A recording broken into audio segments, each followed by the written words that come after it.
hose setup. I know the Pleasureway came with a small, sewer hose in the back, but I like the ones I can actually just hook up with the fitting here and just, permanently attach it, so to say, to a campground. Not that we go to campgrounds much.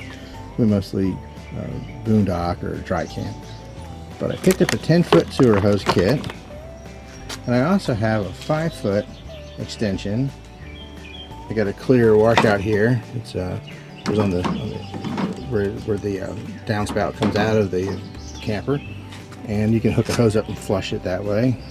Picked up a couple extra caps for the end, and I got a sewer hose rinser, and all that hopefully will fit in this Sterilite box I bought, and I'll mark it sewer hose so not to contaminate anything else in it.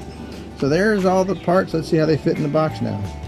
All right, there is my sewer hose box. I marked it as sewer hose, and you can see everything fits in it nicely.